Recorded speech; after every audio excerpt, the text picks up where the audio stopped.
Jim and I were definitely from two different worlds. Gosh. He was a handsome man. He was kind. He was gentle. He was lots of fun. But he didn't want anyone to tell him what to do on his job. And I tried to explain to him, if you work for someone, you do what that person asks you to do. They're paying you money. Well, that's why it happened. I couldn't live in the South with no money and bills, and he couldn't live in the North with money but cold weather and no good old boys. No hunting, no fishing. Oh, gee. I always told the kids to write to Jim, and then as they got older, I always told them to go and see him, because he was the father, and they should do that. He was buried in Delight, Arkansas. It was so strange. I don't know where Ralph and I was going, but anyway, it was, maybe 50 miles out of the way, and I said, I'd like to go there, Ralph, to the cemetery. And fine. And Ralph took me to the cemetery to see where Jim was buried, and I brought back 2 roses from the grave, one for Tom and one for Sally. And Tom carried his. He says, look, Mom, he had it in the car with him over the rear view visor, and he treasured it. And all through, I don't know what Sal did with hers. She's probably still got it in a vase someplace. All through the years, I sent pictures and stories of what Tom and Sally were doing as they grew up. Now, I sent it all to Carrie, because I wasn't going to send it to Jim's second wife. I felt funny about that. So I sent it to Carrie, and then she knew how her grandchildren were, and I knew she'd send the information on. I knew that. So that's what we did for years and years and years and years. Meanwhile, I'm working at the mushroom plant. The mushroom plant closed in October for the year. I didn't know that. I thought it was going to be a job, But they have seasons with mushrooms, and I didn't know that. And it was in a dark barn, and it was shelves and shelves and shelves of mushrooms in this wonderful black soil, and out would pop these white things, and you'd climb up on step ladders all the way, and you'd do the top shelf first, and you did do them according to sizes, too.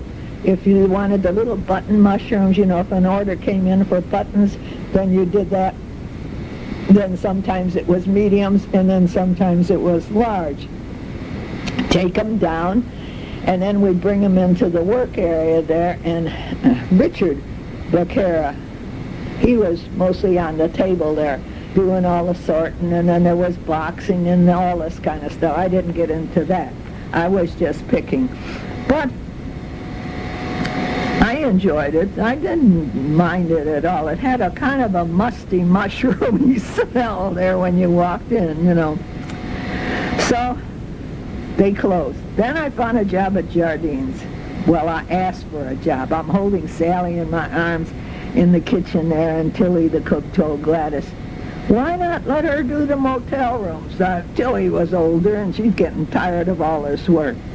And then, after I cleaned the motels, I would come and I would help with the dishes, and I'd clean off the tables. I'd run and do this, run and do that.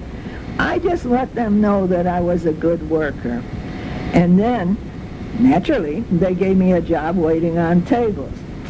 I started at $28 a week, worked 7 days, and I got tips. And I enjoyed the work, and I did the best I could. And I went up further because I did the best I could. Oh, gosh. One time, we were in a department store. Sally started choking. She was sucking on a butterscotch candy. Oh, my God. I grabbed her by the legs, turned her upside down, and slapped her on the back. Bang, bang. She was turning blue. So I turned her over, and I stuck my finger down her throat as far as I could. I'm sure I was praying, and I broke the candy in her esophagus tube. And it cut the tube, and it bled, and she cried, and she cried. You know, I was 26 years old, and I was so scared. We're raising kids, and we don't know what to do. But after that, I was very careful about what kind of candy my children ate. Also, I have to laugh about this. When Tommy was 5 years old, he pushed fresh, hard peas up his nose. Oh, I was so mad at him.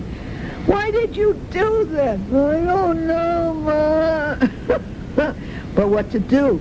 I took a big, strong needle, not a little tiny one, a strong one, and I said, sit quiet, and I carefully picked each pea, and then I could, kind of finagle them out. I'm going to tell you, Tommy got a spanking for that. That was ridiculous. That could have gone, I said, it's going to go up in your brain, and you're going to die. Oh, the kid was hysterical. I was bad.